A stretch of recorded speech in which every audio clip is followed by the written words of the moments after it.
Ladies and gentlemen, thank you very much for joining me on this, my journey into the constraints-led approach for BJJ. My name is Sam Battlefields, and today there was even numbers in the class, and so I did something a little different for myself, where I coached from the sidelines.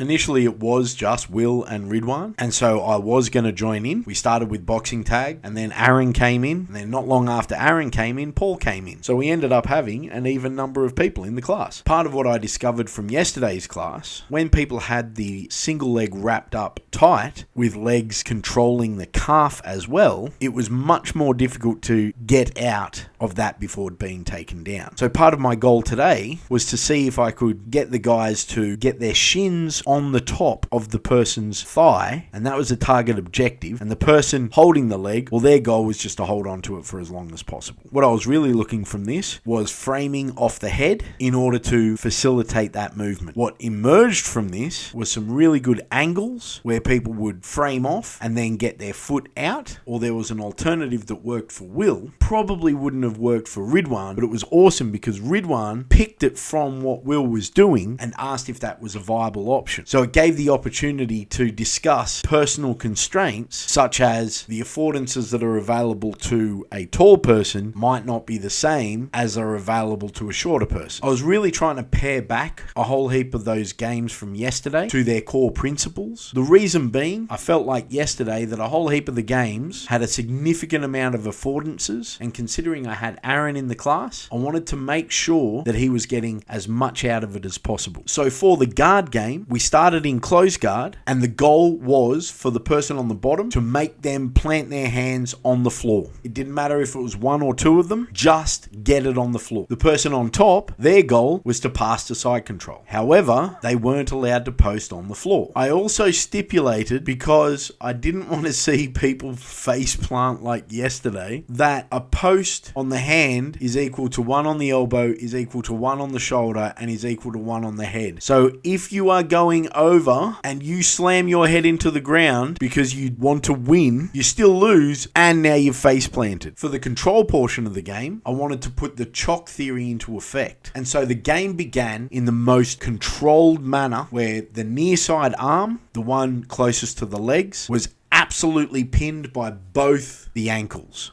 Both the ankles. There was a chest-to-chest pin, and the goal for the person on the bottom was to hide their arm for as long as possible. And the goal for the person on the top was to put a chock behind any of the joints and try and bend the arm over that chock. I'll admit I didn't explain it as simply as that. However, I really didn't want them thinking I've got to have this particular configuration of my arm or this or that. The person on the bottom was not allowed to use their hips to escape, so it really became a means of how to hide your arm the best way possible for your body type. And for the person on top, it was a job of trying to submit them in a way that twisted their arm or extended their arm in a way that it wouldn't go normally. This was actually a really good game. Paul identified that Aaron had his hand somewhat across his body but down closer to his hip, whereas Paul, like myself, was protecting his arm like this. And once again, part of the intention of the session was to show that personal constraints are different for everyone. Someone like me and Paul, who have a little bit of padding underneath our chest and above our chest even, let's be honest, by doing this, we can keep our elbow close to our body. Whereas someone who's a bit leaner and doesn't have a shelf as such, them doing that